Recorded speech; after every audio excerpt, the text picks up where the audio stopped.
At this time, recognize Mr. Powell, the subcommittee chair, for 5 minutes.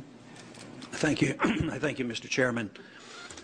You know, we hear that in the future we're going to have a better economy, and everybody hopes so. But it's hard to believe. It's hard for me to believe anyway, because I look back on our past 3 years, and what Congress has done and what the Fed has done. We've literally injected about $5.3 trillion.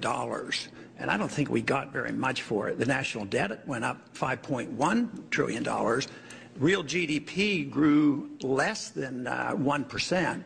So I don't think we've gotten a whole lot. Unemployment really hasn't recovered. We still have 7 million people that have become unemployed.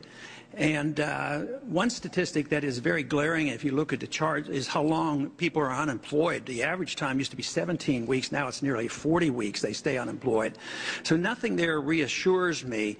And also, when we talk about prices, we're always reassured there's not all that much inflation, and we're told that they might start calculating inflation differently with a new CPI. Of course, we changed our CPI a few years back.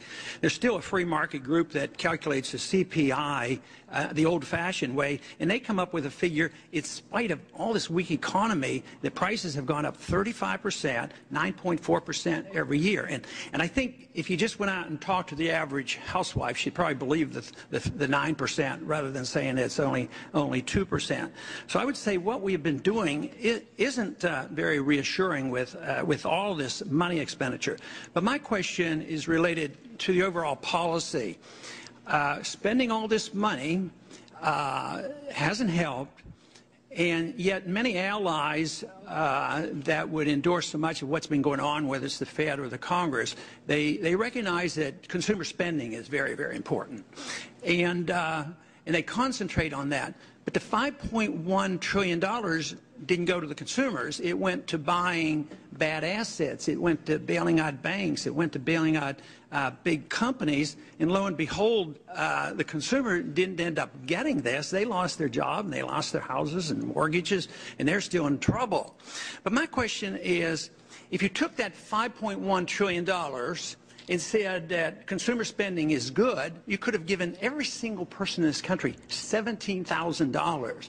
Why is it the program of both the Congress and the Fed to direct the money to the people who have been making a lot of money, instead to the people who, if you argue that the consumer needs to spend the money, I obviously don't advocate this, but I would suggest, you know, maybe it could have worked better. It couldn't have worked any worse. But what is the reason we direct it toward the banks and the big corporations, too big to fail, and we don't pay that much attention to the consumer if it's true, and I don't know if you agree with that or not, that consumer spending is an important issue?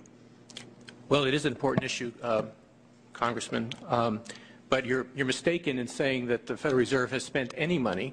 You say $5 trillion. We have lent money.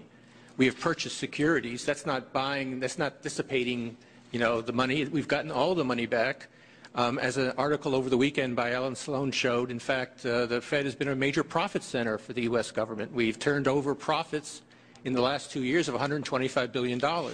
So we are not costing any money in terms of budget deficits or anything like that. In terms of what we were trying to do, of course, the reason the Federal Reserve was founded a century ago was to try to address the problems arising from financial panics, which did, by the way, occur in an unregulated environment in the 19th century. We provided liquidity and short-term loans to help financial systems stabilize. We did that not because we particularly care about the managers or the shareholders of financial firms. I hate to interrupt, but my time is about up. But I would like to suggest that you say it's not spending money. Well, it's money out of thin air. You put it into the market and you hold assets, and the assets aren't, you know, they are diminishing in value when you buy up bad assets. But very quickly, if you could answer another question, because I'm curious about this. You know, the price of gold today is $1,580. The dollar during these last 3 years was devalued almost 50%. When you wake up in the morning, do you care about the price of gold? Well, I pay attention to the price of gold, but I think it reflects a lot of things. It reflects global uncertainties. I think the reason people hold gold is as a protection against what we call tail risk, really, really bad outcomes.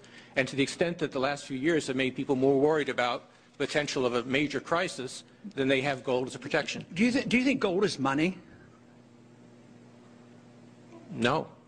It's not money. Even if it had been money for 6,000 years, somebody reversed that and eliminated that economic law.